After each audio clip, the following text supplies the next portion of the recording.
Hello friends and welcome back to Generation Pixel, and if you're new to the channel, well, this is a special one because you see it's Father's Day, and because it's Father's Day, you see Mark, aka Georgie Slasher Gaming, has asked the community to put out a selection of videos where we reminisce about the good old days with our own fathers. Well, in terms of pop culture, that is, you know, games, toys, movies.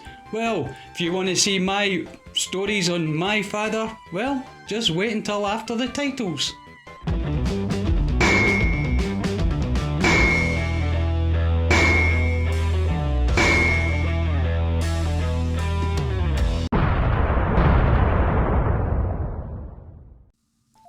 Okay friends, to tackle this particular question, well, I'm going to break it down into 3 different stories from 3 different time periods and tackle them chronologically because that's logical.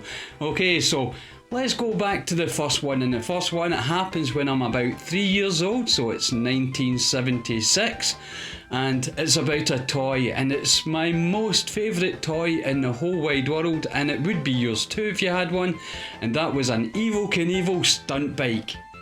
Now, as you can imagine, the Evel Knievel stunt bike was such a marvellous thing, and especially as a kid, just to have that lovely little motorbike with Evel Knievel upon it, and you wound up that mechanism and he went flying over every ramp that you made for him. It was just a piece of art. But, however, where does my father come into this memory? Well, I don't remember if he bought it for me. He probably did, because it was the type of thing that he would buy for me.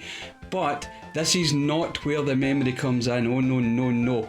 The memory comes in because you see, what I've found anyway, including my own experience, that parents tend to treat all toys, no matter what size, as pieces of Lego, and this is exactly what happened with my Evel Knievel stunt bike. You see, one evening, obviously as a kid, I didn't pay attention to what I was doing, and I left my Evel Knievel stunt bike out in the hallway. Now, my father, being a parent of course, was automatically and magnetically attracted to this.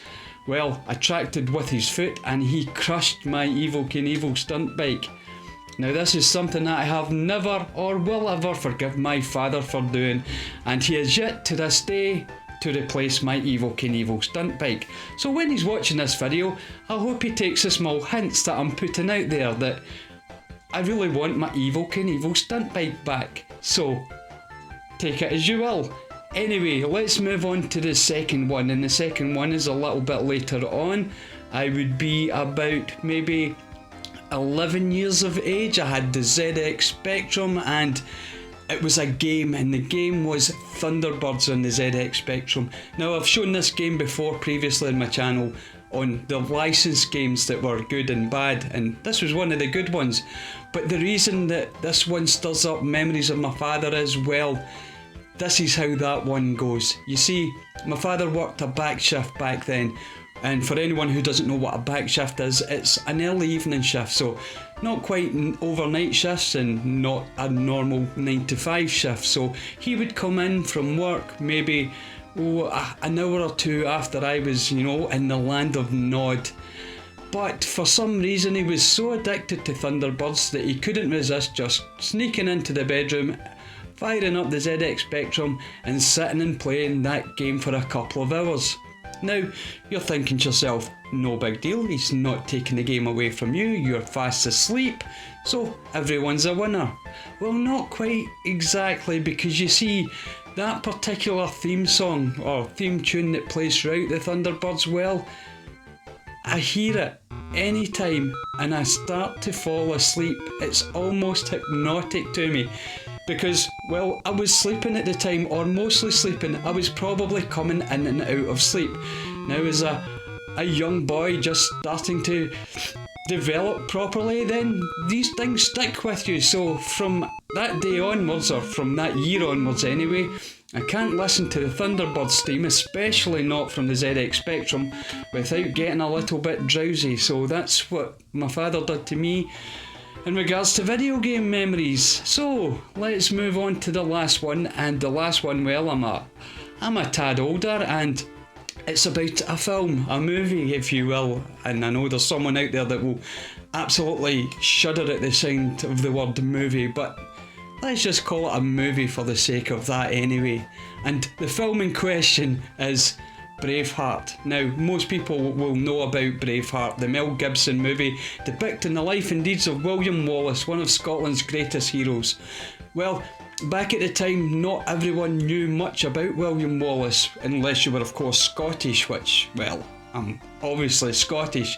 But my father, however, wasn't Scottish, so he wasn't quite totally aware of Wallace and his history.